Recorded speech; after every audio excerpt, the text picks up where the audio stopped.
जम्मू काश्मीरमध्ये दहशतवादी हल्ला करण्यात आलाय। तंगधार सेक्टरमध्ये हा दहशतवादी हल्ला झालाय।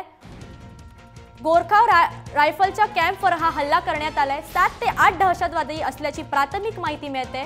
भारतीय जवान आणि दहशतवाद्यांमध्ये चकमक सुरू आहे। तर पुन्हा एकदा जम्मू काश्मीरमध्ये दहशतवाद्यांनी हल्ला केलाय।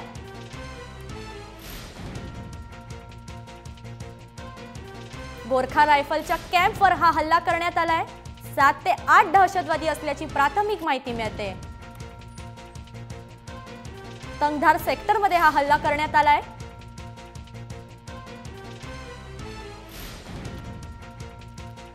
वारंवार दहशतवाद्यांकडून जम्मू काश्मीरमध्ये हल्ला करण्यात येतोय।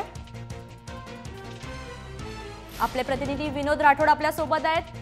विनोद, मला काय सांगाल याबाबत? दहशतवाद्यांनी पुन्हा एकदा जम्मू काश्मीरमध्ये हल्ला केलाय।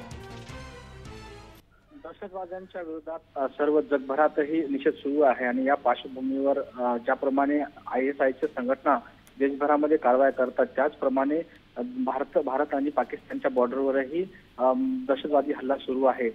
जम्मू काश्मीरच्या कंधारमध्ये दहशतवाद्यांनी हल्ला केला आणि हा हल्ला गोरखा रेजिमेंटच्या एका कॅम्पवर केला आहे आणि दहशतवादी आणि गोरखा रेजिमेंटचे सैनिकांमध्ये चकमक सुरू आहे आणि दहशतवादी जवळपास 7 ते 8 दहशतवादी या ठिकाणी असल्याचा अंदाज केला जात आहे आणि या ठिकाणी चकमक सुरू असताना कुठल्याही प्रकारची जीवहानी झाली नाही, परंतु एकंदरीत ज्याप्रमाणे दहशतवादी हल्ले सुरू आहे त्याचा पडसाद मात्र संसद भवनाच्या उद्या सभागृह सुरू होणार आहे यामध्ये आपल्याला पाहायला मिळेल।